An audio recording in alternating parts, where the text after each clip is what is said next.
بخاری شریف میں قبیلہ غامدیہ کی اس عورت کا تذکرہ موجود ہے جو خود آئی تھی، کوئی گرفتار کر کے نہیں لایا تھا، از خود آئی۔ احساس پیدا ہو گیا نا گناہ کا۔ یہاں بہت ساری غلطیاں کر کے بھی لوگ جب اپنی بات کرتے ہیں تو کہتے ہیں کبھی یاد تو نہیں کسی کے ساتھ زیادتی کی ہو، یاد تو نہیں کبھی کسی کا، بھئی آپ نے اتنے بڑے ولی ہونے کا دعویٰ کر دیے۔ انسان تو انسان رہتا ہے۔ بڑے بڑے لوگ کہہ گئے کہ یا اللہ اگر انجانے میں بھی بھول گئے ہیں تو ہم سے درگزر فرما، لیکن جب ہم تیار ہی نہیں ماننے کو۔ حضرت انس بن مالک کہتے ہیں وہ خاتون آئی، کوئی پکڑ کے نہیں لایا، کسی 14 دنوں کے ریمانڈ پہ نہیں اسے منوایا گیا، اسے وہ خود بخود آئی، اور کریم محبوب علیہ السلام کے سامنے جب وہ کھڑی ہوئی تو اتنے درد سے میں نے کم لوگ روتے دیکھے ہیں جس درد سے وہ روئی۔ عرض کرنے لگی حضور میں غلطی کر بیٹھی ہوں، مجھ سے زنا ہو گیا، مجھے پاک کر دے۔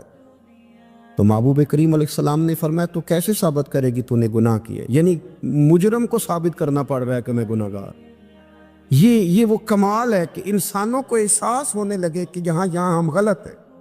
جب اعتراف جرم ہوتا ہے، جب بیماری کی تشخیص ہوتی ہے تو پھر اس کا علاج بھی ہو جاتا ہے۔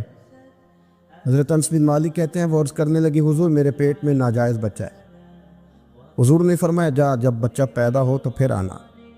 وہ 8 ماہ کے بعد آئی تو اس کی گود میں پھول سا بچہ تھا۔ حضور نے فرمایا واپس جا، جب روٹی کھانے لگ جائے تو پھر آنا۔ وہ 2 سال 2.25 سال دودھ پلاتی رہی، پھر جب آئی تو بچے کے ہاتھ میں روٹی کا ٹکڑا تھا۔ کریم محبوب صلی اللہ تعالیٰ علیہ وسلم سے آ کے جب اس نے بات کی تو وہ درد سے روئی، کہنے لگی یا رسول اللہ 3 سال ہونے کو ہیں، میں نے گناہ کیا ہے، میں ساری رات سو نہیں پاتی۔ حضور تڑپتی اگر اس حال میں مر گئی تو اپنے رب کو کیا منہ دکھاؤں گا، مجھے پاک کر دے، میرے حال پہ رحم فرمائے۔ محبوب کریم صلی اللہ علیہ وسلم نے بچہ ایک صحابی کو دیا، فرمایا بچوں کی طرح پالنا، اور کہا اسے لے جاؤ، پتھر مار مار کے اسے سنسار کر دو۔ صحابہ کہتے ہیں اسے پتھر لگ رہے تھے اور حضور بے چینی کے ساتھ ٹہل رہے۔ آ کے خبر دی حضور وہ تو وصال کر گئے، انتقال ہو گیا۔ فرمایا یہاں تک تو بات اس کی تھی۔ حضرت انس بن مالک کہتے ہیں اب محبوب کریم نے صحابیات سے فرمایا اسے غسل دو، کفن پہناؤ، جنازہ تیار ہو جائے تو مجھے خبر کرنا۔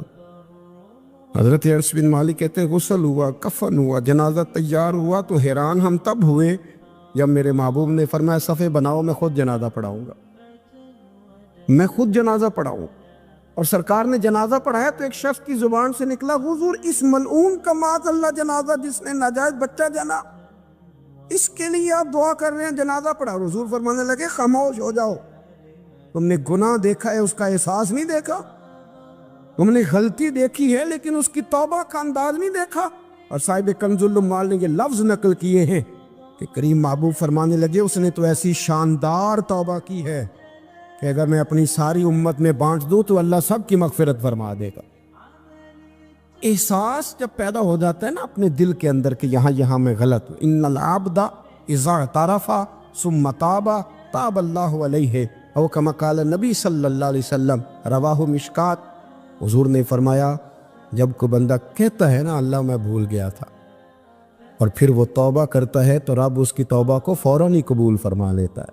حضرت عبداللہ بن حذافہ جہاد کر رہے تھے، روم کے عیسائیوں نے گرفتار کر لیا، 1000 آدمی نے مل کے پکڑا، گرفتار نہیں ہوتے تھے صحابی، 1000 آدمی نے گھیرا ڈالا، گرفتار کر کے لے گئے۔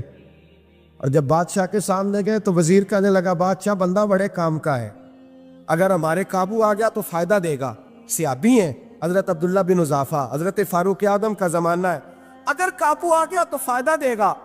بادشاہ کہنے لگا کیوں، کیا خوبی ہے؟ کہنے لگے ہم 1000 آدمی تھے، یہ اکیلا قابو نہیں آ رہا، تو 1000 آدمی تھے، اگر ہماری فوج میں شامل ہو گیا تو بہت بڑا جرنیل ملے گا۔ بادشاہ کہنے لگا کوئی مسئلہ نہیں، 2-3 چیزیں ہوتی ہیں بندے کو خریدنے کے لیے، خرید لیتے۔ بادشاہ کہنے لگا عبداللہ جتنی دولت تجھے چاہیے میں تجھے دے دیتا ہوں، میرے لشکر میں آ جا، معاذ اللہ اسلام چھوڑ دے۔ حضرت عبداللہ بن حذافہ کیا فرماتے ہیں بڑا تو بیوقوف ہے، میں نے دولت کمانی ہوتی تو مدینے میں بیٹھ کے تجارت کرتا، میں دولت کمانے نہیں نکلا، میں تو رسول اللہ کی رضا کمانے کے لیے نکلا ہوا ہوں۔ دولت کمانی ہوتی تو کسی مارکیٹ میں ہوتا، میدان میں آنا تھا۔ شہادت ہے مطلوب مقصود مومن، نہ مال غنیمت نہ کشور کشائی۔ یہ دولت تو لونڈی ہے رسول اللہ کے دروازے کی، جو تو پیچھے پیچھے پھرتی ہے نبی پاک کے غلاموں۔ یہ کمانی ہوتی تو میں کسی مارکیٹ میں ہوتا، میدان میں تھوڑا ہوتا۔ عبداللہ بن حذافہ سے دوسری چال چلی۔ کہنے لگے میاں عہدہ جو تجھے چاہیے، میں بادشاہ ہوں، میرے نیچے جو عہدہ تو کہے گا وہ تجھے مل جائے گا۔ حضرت عبداللہ بن حذافہ کہنے لگے شاید تجھے پتہ نہیں میری تعریف کیا ہے، شاید تو جانتا نہیں میری تعریف کیا ہے۔ کہا صاحب کی کیا تعریف ہے؟ کہنے لگے میں رسول اللہ کا صحابی ہوں، اور کائنات میں سب سے بڑا عہدہ مصطفیٰ کے صحابی ہونے کا عہدہ ہے۔ صحابہ وہ صحابہ تھے جن کی ہر صبح عید ہوتی تھی، خدا کا قرب حاصل تھا، نبی کی دید ہوتی تھی۔ فرمایا میں نے حضور کے جلوے دیکھے ہوئے ہیں، مجھے عہدے کی ضرورت ہی نہیں، اور میں نے عہدہ لینا ہوتا تو میں سیاست کرتا، میں تو شہادت لینے نکلا ہوں میدان میں، عہدے کا میں نے کیا کرنا ہے؟ اب بادشاہ کہنے لگا اسے قتل کر دو۔ وزیر کہنے لگا نہیں، ایک بات اور ہے، مجھے ایک چال اور چلنے دو۔ کہا وہ کیا؟ کہنے لگے میری بیٹی بڑی خوبصورت ہے، مجھے موقع دو اپنی بیٹی کو سجا بنا کے، وہ جوان جس کی جوانی اتنی بڑی ہے کہ 1000 آدمی مقابلے میں کھڑا نہیں ہوتا، اس جوان کے کمرے میں رات کی تنہائی میں بنا سوار کے بی بی کو بھیجا۔ وہ بی بی کہتی ہے میں ساری رات بن سور کے اس صحابی کے کمرے میں بیٹھی رہی، لیکن یہ کیا شخص تھا، ساری رات ہی مصلے پہ بیٹھا رہا، ساری رات ہی۔ کچھ دیر تھک جاتا تو یہ کریم رسول پہ درود پڑھنا شروع کر دیتا۔ بی بی کہتی ہے سحری ہو گئی تو میں نے چھو کے دیکھا کہ انسان ہے کہ جن ہے، یہ بندہ ہے کہ فرشتہ ہے، چھو کے دیکھا۔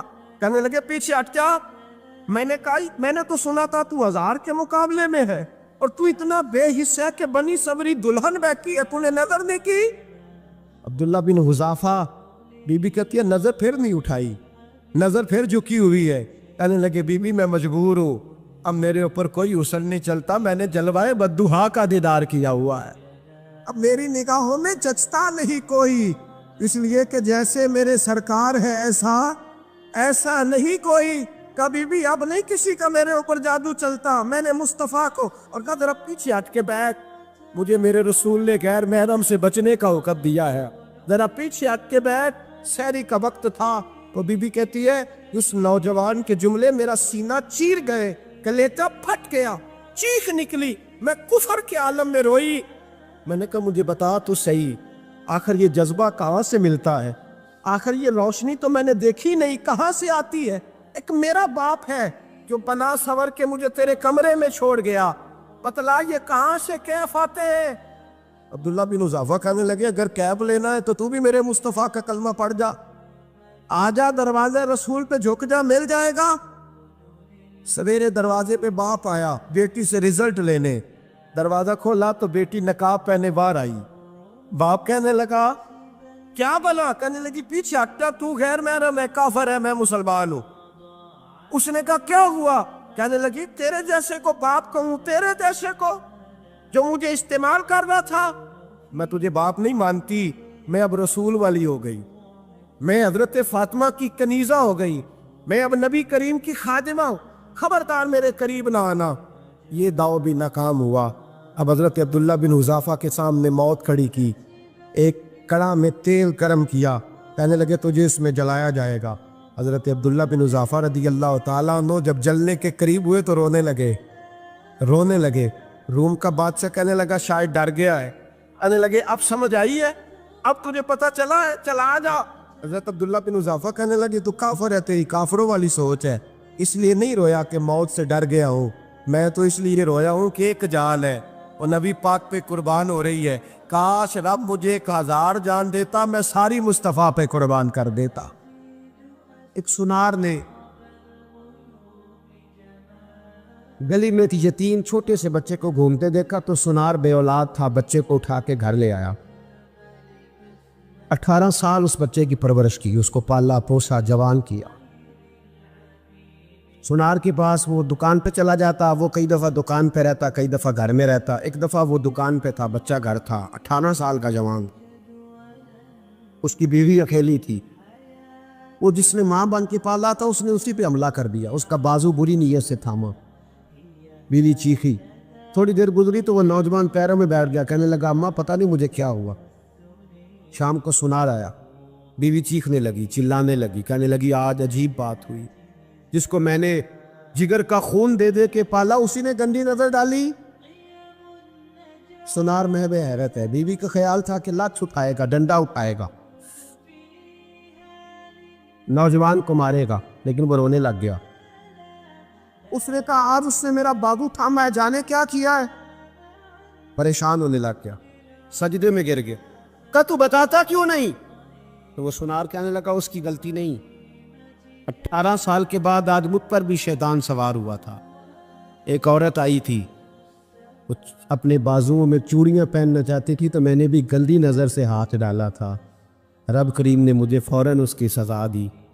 جن کے گھروں میں بیٹیاں ہوتی ہیں ان کی نظریں گندی نہیں ہوتی، جو بیٹیوں کے باپ ہوتے ہیں، جو بہنوں کے بھائی ہوتے ہیں، ان کی نظریں گندی۔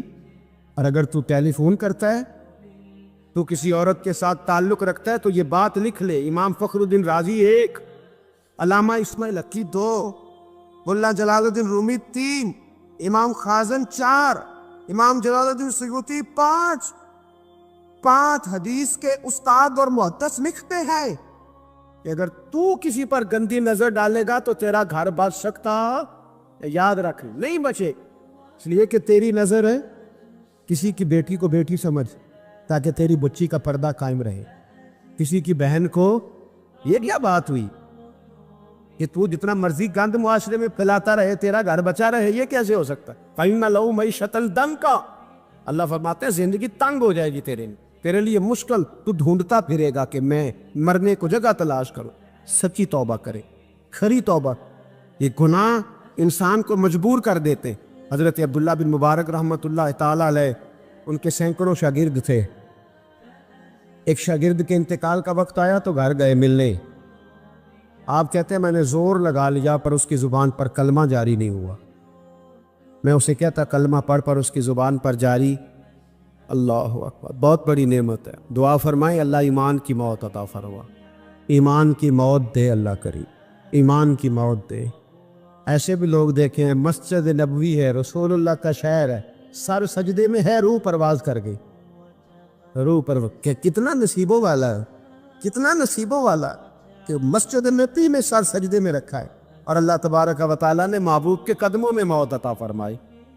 حضرت عبداللہ بن مبارک کہتے ہیں میں نے اس کو کہا کلمہ پڑھ تو اس کی زبان پہ جاری نہیں ہوتا۔ میں بار بار کہتا تو وہ منت کرتا، کہتا حضور میں کوشش کرتا ہوں جاری نہیں ہوتا۔ فرماتے میں پریشان ہو کے اٹھا، ابھی میں دروازے پہ پہنچا تھا، اس نے چیخ ماری اور روح پرواز کر گئی۔ بچے رونے لگے، بیوی رونے لگی، تو میں نے اس کی بیوی سے کہا کہ یہ جرم کیا کرتا تھا، اتنا بڑا پاپی پہ کلمہ جاری نہیں ہوا۔ اس کی زوجہ کہنے لگی حضرت جی 2 گناہ تھے اس کے، ایک تو یہ شراب کا عادی تھا، روکتی تھی باز نہیں آتا تھا، اور دوسری بات یہ کہ یہ اپنی اماں کا نافرمان تھا، وہ 2 گلیاں چھوڑ کے رہتی ہے، یہ کبھی ملنے نہیں گیا تھا، اس بوڑھی کا کلیجہ اس کی طرف سے بڑی تکلیف میں تھا۔ حضرت عبداللہ بن مبارک کہنے لگے جا تو بھی دعا کر، اس کی ماں کو بھی کہہ دعا کرے کہ یہاں تو یہ کلمہ نہیں اسے نصیب ہوا، اللہ کرے اللہ آخرت کی منزلیں اس کی بہتر فرما دے۔ حضور صلی اللہ علیہ وسلم کے پاس ایک مہمان آ گئے رات کے وقت میں، جب وہ آئے تو حضور نے پوچھا کھانا کھانا ہے؟ تم نے کہا کھانا ہے۔ جھوٹ اور بھوک کو جمع کرنا منع ہے، کہا جی کھانا ہے۔ تو حضور صلی اللہ علیہ وسلم نے فرمایا ازواج مطہرات کے گھروں میں پتہ کرو کچھ ہے۔ حضرت ام سلمہ کے گھر میں پتہ کیا تو کہا یا رسول اللہ 4 دن سے روٹی نہیں پکی۔ حضرت زینب سے پوچھا تو کہا حضور کئی دن سے چولہا ہی نہیں جلایا۔ حضرت عائشہ صدیقہ، حضرت میمونہ، حضرت سودا، تمام گھروں سے بظاہر یہ 2 جہاں کے شاہ ہیں پر پاس کچھ رکھتے نہیں، 2 جہاں کی نعمتیں ہیں ان کے خالی ہاتھ میں، ہر چیز ہے پر فقر اختیاری ہے، کوئی شے نہ ملی۔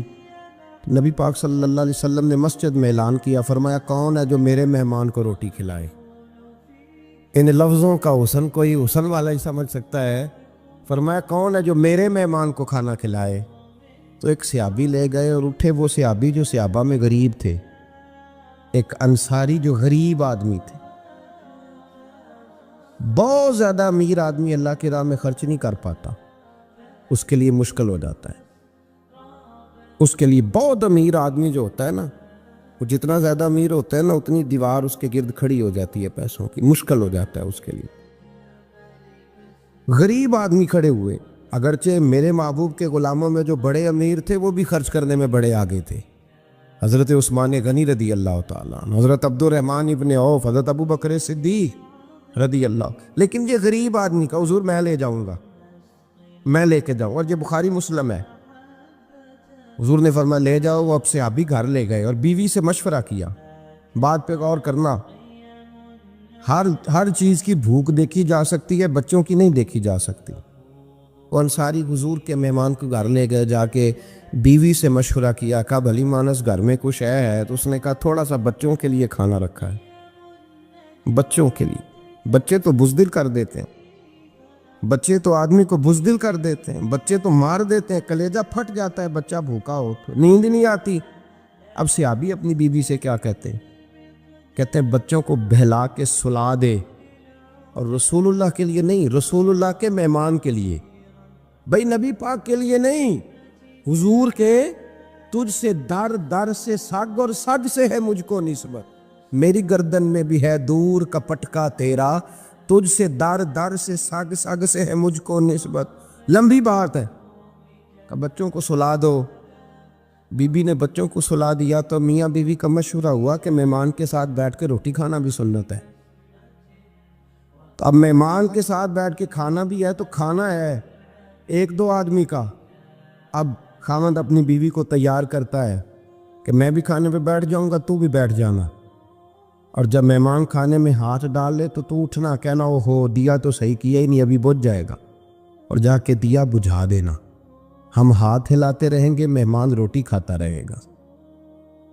اور یار اس درد کو، اس کیف کو سمجھو، گھر میں بچے بھی بھوکے، بچوں کی ماں بھی بھوکی، بچوں کا باپ بھی بھوکا، دسترخوان پہ روٹی لگ گئی، روٹیاں چون ڈالیں، بی بی اٹھی کہنے لگی او ہو چراغ تو صحیح کیا ہی نہیں، یہ تو بجھ جائے گا۔ حوصلے مند بی بی جس نے بچے بھوکے سلا دیے، وہ بھوکے سوئے ہوئے بچوں کی بھوکی اماں اٹھی اور اپنے خاوند کی تابع داری میں اٹھی، میں گڈی تے ہتھ ڈور سجن دے، وہ جنج رکھے اونج رہنا ہے، اٹھی اور اس نے نہ دیا ٹھیک کرنے کے بہانے بجھا دیا۔ مہمان روٹی کھاتا رہا اور رسول اللہ کے نوکر قربانی دیتے رہے، وہ روٹی کھا کے سیر ہو کے بستر بچھایا تو سو گیا۔ یہ میاں بیوی ساری رات بچوں کی طرف دیکھتے رہے اور غور کرتے رہے اور راضی رہے کہ ہم نے حضور کا فریضہ نبھایا ہے۔ قربان جاؤں محبوب پہ، بے خبر ہو جو غلاموں سے وہ آقا کیا ہے۔ وہ صحابہ وہ اگر قربانیاں دیتے تھے تو جو اعزاز ملتا تھا وہ بھی بڑا شان والا ہے۔ صحابی کہتے ہیں میں فجر کی نماز پڑھنے مسجد آیا، پہلا قدم رکھا تو میرے کریم بولے، حضور نے فرمایا رات جو تو نے اور تیری بیوی نے عمل کیا ہے خدا کو بھی بڑا پسند آیا ہے، محمد مصطفیٰ کو بھی بڑا پسند ہے۔ اور پھر ایک لفظ اور ہے حدیث میں، ایک روایت میں کچھ جملے اور بھی ہیں۔ حضور نے فرمایا جب تو اور تیری بیوی رات مہمان کے ساتھ احسار کر رہے تھے نا، تو عرش کا مالک تمہیں مسکرا کے دیکھ رہا تھا، رب تمہیں دیکھ کے مسکرا رہا تھا، رب تمہیں دیکھ کے مسکرا، تر بامنی پہ شیخ ہماری نہ جائیے، ہم دامن نچوڑ دیں تو فرشتے وضو کریں۔ اور میں وہ مسکرا رہا تھا کہ میرے بندے میرے رسول کی رضا کے لیے کیا کر رہے ہیں۔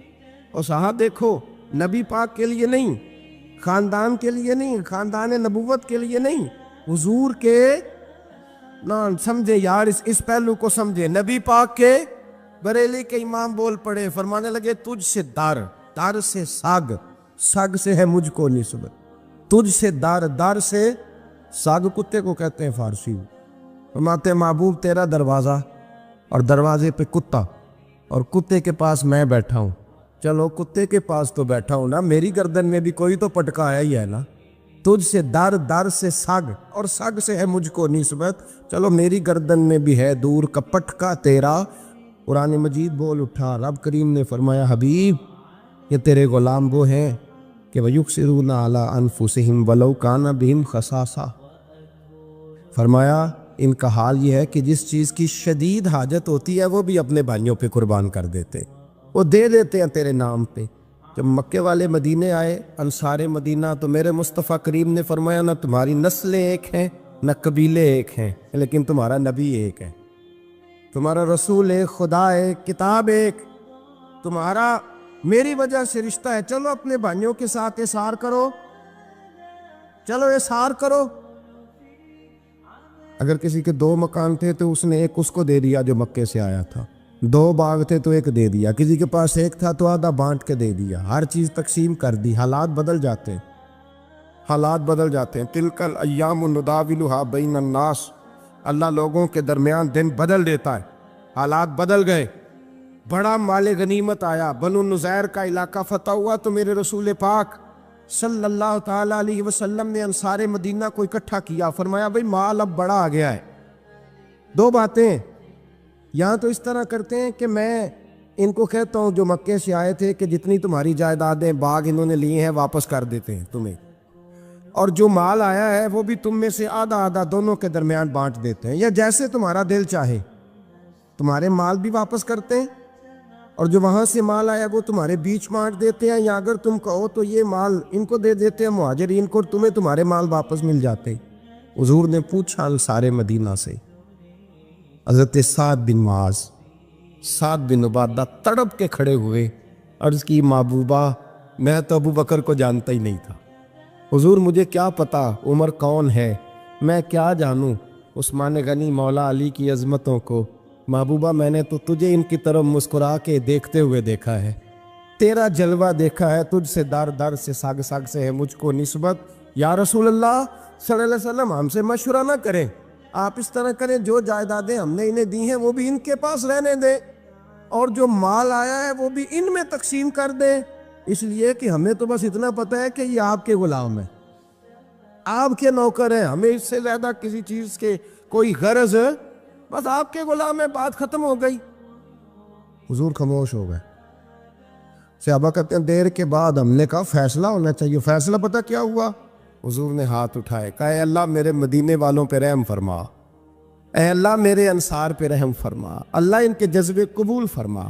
بھائی اظہار والی زندگی، وہ کیا بات ہوئی کہ میں نے بڑی قربانی دی ہے، اور جب تک تو قربانی نہیں دیتا تو قدر والا نہیں ہوتا۔ جو چیز قربانی سے حاصل ہوتی ہے اس کی قدر ہوتی ہے، جو چیز مفت میں آ جاتی ہے اس کی کوئی قدر نہیں ہوتی، کوئی قدر نہیں۔ میں اکثر سوچتا ہوں کہ حضرت خواجہ اجمیری کے خلیفے اجمیر میں بھی تو ہونے چاہیے تھے نا، لیکن ان کے خلیفے اجمیر میں نہیں ہوئے، دلی میں ہوئے۔ تو میں سوچتا ہوں دلی والوں کے خلیفے دلی میں ہونے چاہیے، لیکن دلی میں نہیں ہوئے، پاک پتن میں ہوئے، تو پاک پتن والوں کے یہاں ہو جاتے۔ اس لیے کہ قربانی جو دیتا ہے نا، جو دور سے چل کے آتا ہے وہ قربانی کرتا ہے، قربانی دیتا ہے، اس کو قدر زیادہ ہوتی ہے۔ ہم نے کسی شے کے لیے کبھی قربانی نہیں دی، نہ دین کے لیے، نہ قرآن کے لیے، نہ مسجد کے لیے، نہ شیخ کے لیے، نہ طریقت کے لیے، قربانی تو ہے ہی نہیں۔ تو جو شے مفت ملتی ہے اس کا نہ مزہ آتا ہے نہ قدر ہوتی ہے۔ جو چیز قربانی کر کے لیتے ہو نا، قربانی کر کے، اس کی قدر ہوتی ہے۔ کسی لیے کہا تھا کسی درویش نے، اس نے کہا تھا قدر نبی دا ایک کی جانن دنیا دار کمینے، قدر نبی دا جانن والے سو گئے وچ مدینے۔ ان سے پوچھو نا، ان سے پوچھو ان حضرات کو کتنی قدر تھی۔ قربانی اپنی زندگی میں دینا سیکھیں۔ ایک ہوتی ہے بندے کی ذاتی خواہش، اس کو کچلنا بڑا مشکل ہوتا ہے۔ قربانی بڑی ضروری چیز کا نام ہے، اور جو قربانی دینا سیکھ جاتا ہے وہ بچ جاتا ہے۔ کتیا 6 بچے جنم دیتی ہے لیکن قربانی نہیں نہ دیتی بچوں کی، تو ریوڑ نہیں بنتے، اجڑ نہیں بنتے۔ بکری 2 بچے پیدا کرتی ہے اور سال کے بعد ہزاروں بچوں، لاکھوں بچوں کی قربانی دیتی ہے، پر پھر بھی جدھر جاؤ بکرے ہی بکرے نظر آتے ہیں۔ جو قربانی دینا سیکھ جاتا ہے نا، یزید نے کوئی قربانی نہیں دی، اس لیے کوئی شخص بھی کھڑا ہو کے نہیں کہتا، حالانکہ 14-15 بیٹے تھے یزید کے، کوئی بھی کھڑا ہو کے نہیں کہتا میں اس کی نسل میں سے ہوں۔ امام حسین نے ساری قربانی دے دی۔ ایک زین العابدین بچے تھے، پوری دنیا میں اللہ نے سید عطا فرمائے ہوئے ہیں۔ جو قربانی دینا سیکھ جاتا ہے وہ بچ جاتا ہے۔ ہم نا قربانی کیا، ہمارے پاس تو اضافی شے ہے وہی دینے کو تیار نہیں۔ جب آپ تیار ہی نہیں تو سودا ہی نہیں کر، آپ نکلے ہی نہیں میدان میں، تو حاصل کیسے ہو؟ حصول تو تب ہوگا نا جب آپ کوئی انویسٹمنٹ کریں گے. تو آپ انویسٹ ہی نہیں کر رہے تو بھائی آپ نے پودا ہی نہیں لگایا تو پھل کیسے ملے؟ قربانی نہیں دی تو وہ درجہ کیسے ملے؟ اس کے لیے تو قربانی ضروری ہے. اب تمام صحابہ کی زندگی پڑھ لیں، حضرت ابو بکر سے لے کر حضرت بلال تک، یہ سارے قربانی والے ہیں. آپ تمام اولیاء کی صفت پڑھ لیں، حضرت غوث اعظم، جیلانی، داتا علی اجویری، خواجہ معین الدین، یہ سب قربانی والے لوگ ہیں. قربانی دیتے رہے تو بچے ہوئے ہیں. ان کے جو ساتھ تھے وہ بھی قربانیوں والے تھے. قربانی حصہ ہے طریقت کا، قربانی ضروری ہے. اور ہمارے صوفیاء تو کہتے ہیں جس شخص نے تصوف میں آ کے قربانی نہیں دی. بزرگوں کے پاس ایک شخص آیا، غالباً خواجہ نظام الدین محبوب الہی کی بات ہے، میرے ذہن میں نام پورا نہیں سما رہا. تو ایک مرید نے آ کے کہا حضور زکوٰۃ کتنی دینی ہے؟ فرمایا 2.5%.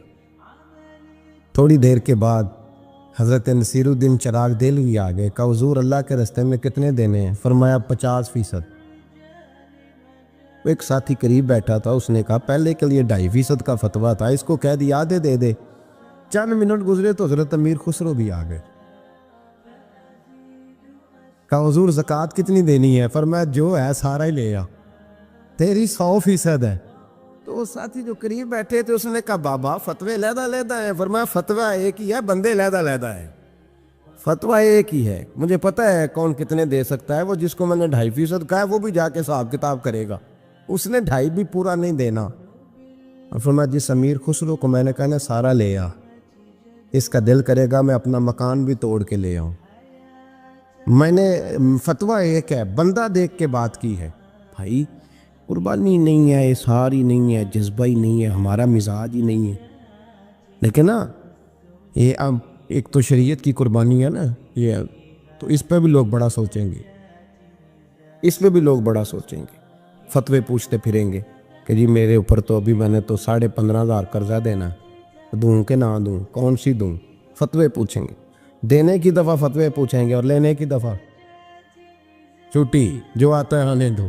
کبھی لینے کی دفعہ بھی فتویٰ پوچھنا صاحب کہ یہ مجھے اتنا مال آ رہا، لے لوں کہ نہ لوں؟ وہ لے لیا، قابو کر لیا. جب دینے کی باری آئی تو فتویٰ اظہار کرے. اور اظہار صفت ہے مسلمان کی، یہ اظہار کرنے لگتا ہے تو بچنے لگ جاتا ہے، اس کا فائدہ ہونے لگ جاتا ہے. قربانی دینے لگ جاتا ہے تو بچ جاتا ہے. کسی نے کہا تھا سن اے مسلمان، یہ نقطہ فیض قرآنی میں ہے، عظمت و اسلام اور مسلم صرف قربانی میں ہے. اگر تو جینا چاہتا ہے تو قربان ہو. حضرت سیدنا ابو بکر صدیق فرماتے ہیں میں حضور کے سامنے بیٹھا، ایک شخص آیا، اس نے آ کر کے کہا یا رسول اللہ صلی اللہ تعالی علیہ وآلہ وسلم، یہ میرے ہاتھ کے اندر خنجر ہے، میں قتل کر کے آیا ہوں. قاتل کھڑا ہوا. ایک طرف قرآن مجید کا حکم ہے کہ جس نے ایک آدمی کو قتل کیا پوری انسانیت کو قتل کیا. حضور یہ خنجر ہے، قتل کر کے آیا ہوں. میرے مصطفیٰ نے فرمایا کس کو قتل کیا؟ عرض کی حضور سگی بہن کو مارا ہے. سگی بہن تھی، میں نے قتل کر دی.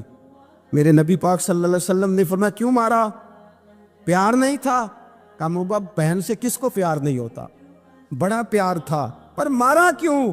تو صحابی رونے لگے، کہنے لگے محبوبہ میں بڑا پیار کرتا تھا، پر وہ کافرہ تھی، مشرکہ تھی، بڑا پیار کرتا تھا. جب بھی اس کے پاس جاتا وہ آپ کے بارے میں بات چھیڑ دیتی. میں اس کو کہتا سارا کچھ کر لے، میرے نبی کے بارے میں بات نہ کر دو. میں ہر شے سہ لیتا، پر مصطفیٰ کریم کی ذات کے بارے میں کوئی بات برداشت کرنے کی طاقت نہیں رکھتا. یہ والا جملہ نہ کہنا. میں اس کو روکتا، منع کرتا، وہ باز نہ آتی. کہتے ہیں آج اس نے اتنی سخت بات کی کہ میں اس کا گلا کاٹ آیا ہوں، قتل کر دیا ہے. حضور میرے لیے حکم کیا ہے؟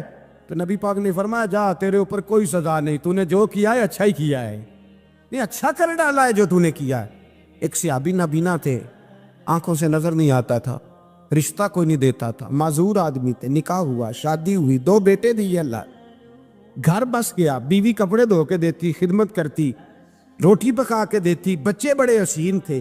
اور وہ صحابی خود فرماتے ہیں، نابینا صحابی کہتے ہیں موتیوں کی طرح کے میرے بچے، جو بھی آتا آ کے کہتا تیرے موتیوں کی طرح کے لال ہیں. لیکن آپ فرماتے ہیں ایک صبح اعلان ہو گیا، مدینے میں شور ہو گیا، کچھ نابینا صحابی کی بیوی قتل ہو گئی، کسی نے خنجر کے دبایا، مر گئی ہے.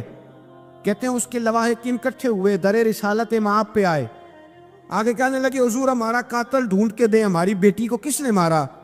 میرے رسول پاک نے مجمع پہ نظر ڈالی، فرمایا بھائی مجھے کہنے کی ضرورت نہ پڑے، اگر قاتل موجود ہے تو خود اٹھ جائے۔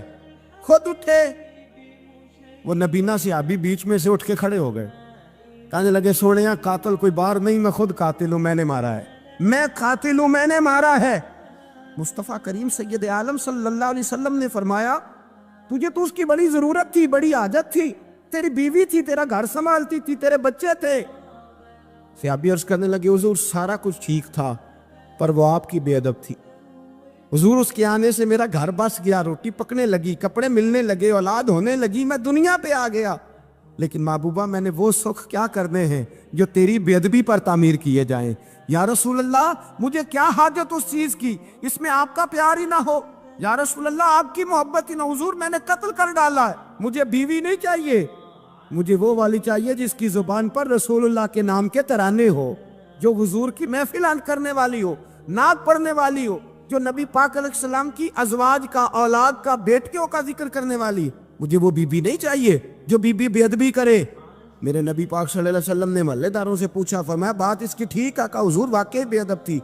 نبی پاک نے فرمایا اٹھو پھر چلے جاؤ، اس نے انسان نہیں مارا، اس نے گستاخ رسول کو مارا ہے، اس نے ایک گستاخ رسول کو مارا ہے۔ بھائی یاد رکھے نبی پاک کا پیار ایمان کا حصہ ہے، اس میں کوئی کمپرومائز نہیں۔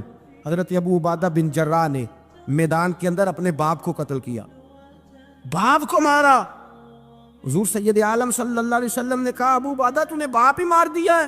کہا حضور باپ نہیں چاہیے، رسول اللہ کا وفادار چاہیے، حضور وفادار چاہیے۔ نبی پاک صلی اللہ تعالی علیہ وآلہ وسلم کی محبت اصل دین ہے، اصل دین۔ صحابہ کرام نے ہر چیز سے بڑھ کر رسول پاک سے پیار کیا، ہر چیز سے بڑھ کر، بھلا دی دنیا ساری انہوں نے، لیکن رسول پاک سید عالم صلی اللہ علیہ وسلم کا پیار انہوں نے اپنے دل سے نہیں بلایا۔ اپنی اولادیں لا کے حضور کی خدمت میں پیش کر دی، اپنے بچے لا کر پیش کر۔ حضرت عائشہ صدیقہ رضی اللہ تعالیٰ عنہ فرماتی ہیں ساری زندگی ابو بکر صدیق نے ڈانٹا نہیں، میرا باپ رفیق تھا، شفیق تھا، مہربان تھے، کوئی کبھی انہوں نے سخت گھورا بھی نہیں ہماری طرف۔ لیکن کہتی ہے ایک دن میں حضور کے ساتھ گفتگو کر رہی تھی، بچی تھی، میری آواز ذرا بلند ہوئی تو کہتے ہیں جناب ابو بکر صدیق رضی اللہ تعالیٰ عنہ باہر سے دوڑے آئے، اندر آئے، حضرت ابو بکر نے تھپڑ اٹھایا، میرے منہ پہ مارنے لگے، حضور آگے بڑھے، بچایا۔ میں نے کہا ابا جی آپ نے تو گھورا بھی کبھی نہیں، یہ کیا ہوا؟ حضرت جناب عائشہ صدیقہ کہتے ہیں ابو بکر صدیق رو پڑے، کہنے لگے عائشہ میرے اوپر سے پہاڑ بھی گزر جائیں تو مجھے تکلیف نہیں ہوتی، اور میرے مصطفیٰ کے سامنے کوئی اونچا بولے بھی تو میرا دل ٹوٹ جاتا ہے۔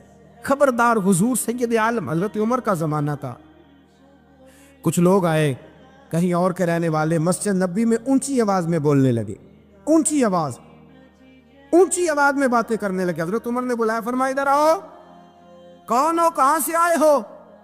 کہنے لگے کوئی شام کا ہے، کوئی کسی ملک کا ہے۔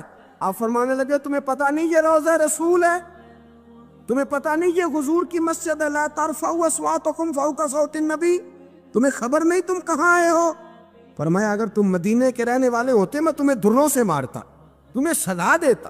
تمہیں ادب رسول کا نہیں پتا، تمہیں رسول اللہ صلی اللہ علیہ وسلم کے طریقے کا نہیں پتا۔ نبی پاک صلی اللہ علیہ وسلم کے وجود سے خون نکلا، حضور نے حضرت عبداللہ بن زبیر سے کہا ٹھکانے لگا دو، جاؤ ٹھکانے لگا دو، ایسی جگہ لگاؤ جہاں کسی کی نظر نہ پڑے، خون بہتا ہوا خون حرام ہے، قرآن پاک نے بیان کیا ہے، کہا ٹھکانے لگا دو۔ حضرت عبداللہ بن زبیر باہر نکلے اور حضور کا جو خون تھا وہ پی گئے۔ حضور نے کہا تھا پی لینا، کیا کہا تھا؟ ٹھکانے لگا دو، پی گئے۔ واپس آئے تو مصطفیٰ نے فرمایا کہاں ٹھکانے لگایا؟ کہا یا رسول اللہ ایسی جگہ جہاں کسی کی نظر نہیں پڑے گی، ایسی جگہ جہاں کسی کی نظر نہیں پڑے گی۔ حضور نے فرمایا پی گئے ہو؟ کہا حضور پی گیا ہوں۔ فرمایا جاؤ، نبی کا وعدہ ہے تمہارے وجود کو جہنم کی آگ چھوئے گی بھی نہیں۔ ہم وہ والا پیار کرتے ہیں جو حضور نے کہا ہے۔ حضرت ام ایمن نبی پاک کی دائی تھی، حضور کی رضائی والدہ تھی، سرکار کی طبیعت مبارک علیل ہوئی تو حضور نے نا، ویسے نبی پاک جب پخانہ کرتے تھے نا تو حضرت عائشہ صدیقہ فرماتی ہیں حضور کے پخانے سے کستوری سے بھی زیادہ خوشبو آیا کرتی۔ اور آپ حضرت انس بن مالک فرماتے ہیں حضور کھیتوں میں پخانے کے لیے جاتے، میں ساتھ جاتا، جہاں نبی پاک صلی اللہ علیہ وسلم پخانہ کرتے میں وہاں جا کے دیکھتا تو کوئی شے نہ ہوتی، میں کہتا حضور کہاں گیا؟ اللہ کے رسول فرماتے جب میں پخانہ کرتا ہوں تو زمین کھل جاتی ہے، میرا پخانہ اندر سمو لیتی ہے۔ حضور کے پخانے اور پیشاب سے کستوری کی خوشبو آتی تھی، کستوری کی خوشبو آتی تھی۔ حضرت ام ایمن رضی اللہ تعالی عنہ کہتی ہیں حضور نے پیشاب کیا، طبیعت مبارک قلیل تھی تو لکڑی کے ایک برتن میں حضور نے پیشاب کیا اور کہا اماں جی اس کو باہر رکھا ہے، کہیں باہر ٹھکانے لگائیں۔ حضرت ام ایمن کہتی ہے میں نے اسے ہاتھ لگایا تو میرے وجود سے بھی خوشبو آنے لگی، میرا جسم مہکنے لگا۔ حضرت ام ایمن کہتی ہے میں باہر جا کے نکال کے دکھاؤ کسی حدیث سے کہ رسول پاک نے فرمایا ہو میرا پخانہ پی جانا۔ حضرت ام ایمن باہر گئیں، نبی پاک کا پیشاب مبارک پی گئیں، واپس آئیں تو حضور نے فرمایا اماں کہاں رکھا ہے؟ کہنے لگی محبوبہ وہاں رکھا ہے، کسی کی نظر نہیں پڑے گی۔ حضور نے فرمایا پی گئی ہو؟ کہا حضور پی گئی ہوں۔ فرمایا جاؤ میرا وعدہ ہے قیامت تک تمہیں پیٹ کی بیماری کوئی نہیں لگے گی، جب تک زندہ رہو گی پیٹ کی بیماری۔ حضور نے کہا تھا کہ پی جاؤ نا۔ بھائی یاد رکھیں رسول اللہ صلی اللہ علیہ وسلم کے صحابہ جو حضور کی تعظیم کرتے ہیں تو اس کا حکم نہیں دیا نبی پاک، لیکن وہ جانتے جب تعظیم کی باری آئے تو جو بھی کام تعظیم کا ہوگا، جو کام بھی عزت کا ہوگا وہ عزت دی جائے گی۔ ایک صحابی حضور علیہ السلام کی گھوڑے کو کجاوا بالا کرتے تھے، کاٹھی ڈالتے تھے۔ حضور نے کہیں نہیں کہا کہ وضو کر کے ڈالنا، غسل کر کے ڈالنا، کہیں نہیں کہا۔ رسول پاک صلی اللہ علیہ وسلم رات کو کہہ دیتے کہ صبح جانا ہے تو گھوڑا تیار کر دینا، اونٹ تیار کر دینا۔ ایک دن اللہ کے محبوب سویرے اٹھے، گھوڑا تیار تھا، حضور بیٹھے تشریف لے گئے۔ جب تشریف لے گئے نبی پاک صلی اللہ علیہ وسلم تو حضور واپس آئے تو بلایا، ان سے صحابی کا نام تھا حضرت اسلم بن شریک، ان کو بلا کے حضور نے فرمایا یار آج کجاوا تو نے نہیں باندھا۔ وہ رونے لگے، کہنے لگے محبوبہ اس کا مطلب ہے میرا باندھنا آپ کو پسند آتا ہے، اس کا مطلب ہے میری خدمت قبول ہے۔ فرمایا تو نے نہیں باندھا؟ یا رسول اللہ نہیں۔ فرمایا کیوں نہیں باندھا؟ کیا جواب ہے، کیا حسن ہے۔ کہنے لگے یا رسول اللہ میں صبح اٹھا تو میرے اوپر غسل فرض تھا، اگر میں بغیر غسل کے ہاتھ لگاتا حضور کو نہیں نبی پاک کے گھوڑے کے کجاوے کو، کہا حضور گھوڑے کے کجاوے کو بغیر غسل کے ہاتھ لگاتا تو بے ادبی تھی، اور اگر غسل کرتا تو حکم ماننے میں دیر ہوتی تھی، یہ بھی بے ادبی تھی، لہذا کسی اور کی ڈیوٹی لگائی۔ صحابہ نے حضور کی وہ تعظیم کی جس کا حضور نے حکم نہیں دیا تھا نبی پاک نے کہ یہ والی تعظیم کرو۔ ایک دن حضرت عمر فاروق جناب ابو بکر صدیق سے ملنے آئے، کہنے لگے ابو بکر ایک کام سے آیا ہوں۔ کہا عمر کہو۔ امیر المومنین کے پاس آئے جناب عمر، ایک کام سے آیا ہوں۔ کہا کہیے۔ کہنے لگے ایک شے کی ضرورت ہے، مانگوں گا تو آپ دے دیں گے؟ جناب عمر فاروق رضی اللہ تعالیٰ عنہ کہنے لگے میرے بس میں ہوئی تو ضرور دے دوں گا، تو میرا بھائی ہے بات تو کر۔ تو حضرت عمر نے پتہ کیا مانگا؟ کہنے لگے ابو بکر وہ جو غار ثور میں تم 3 دن حضور کے ساتھ رہے ہو نا، میں 3 راتیں نہیں مانگتا، ان میں سے مجھے 1 رات دے دو۔ اور کیا لفظ ہیں، کیا حسن ہے۔ کہنے لگے عمر کی زندگی کی ساری نیکیاں لے لو، 3 راتوں میں سے 1 رات مجھے دے دو، 1 رات مجھے دے دو۔ حضرت ابو بکر صدیق رضی اللہ تعالیٰ عنہ رو پڑے، کہنے لگے میں نے کہا تھا جو بس میں ہوگا دوں گا، یہ تو میرے مصطفیٰ کی محبت ہے، یہ کسی کو دینا میرے بس کی بات ہے، یہ حضور کا پیار ہے جو میں نے سنبھال کے رکھا ہوا ہے، سنبھال کے پھر کے گلی گلی تباہ ٹھوکریں سب کی کھائے کیوں، دل کو جو عقل دے خدا تو تیری گلی سے جائے کیوں، جان ہے عشق مصطفیٰ روز فضو کرے خدا، ارے جس کو ہو درد کا مزہ وہ ناز دوا اٹھائے کیوں، اب تو نہ روک ہے غنی عادت سگ بگڑ گئی، پہلے ہی دن میرے کریم لقمہ تر کھلائے کیوں۔ حضرت بلال کہتے ہیں میں اذان پڑھ رہا تھا، ابو بکر سن رہے تھے، انہوں نے چوم کے آنکھوں سے لگایا، بعد میں ملا علی قاری نے لکھا ہے، بعد میں کسی صحابی نے کہا محبوبہ ابو بکر نے انگوٹھے چوم کے آنکھوں سے لگائے ہیں، اور انہوں نے چوم کے کہا قرۃ عینی بھی کہا یا رسول اللہ، حضور آپ میری آنکھوں کی ٹھنڈک ہیں۔ میرے مصطفیٰ نے فرمایا جو میرے ابو بکر کی طرح کرے گا اس کی آنکھوں میں کبھی تکلیف نہیں ہوگی، اس کی آنکھوں میں کبھی تکلیف۔ حضور آپ نے تو حکم ہی نہیں دیا، آپ نے تو کہا ہی نہیں یہ کام کرنے کا، آپ نے تو کہا ہی نہیں یہ ذکر کرنے کا۔ میرے رسول کریم سید عالم صلی اللہ تعالی علیہ وسلم کا پیار ایمان کی جان ہے۔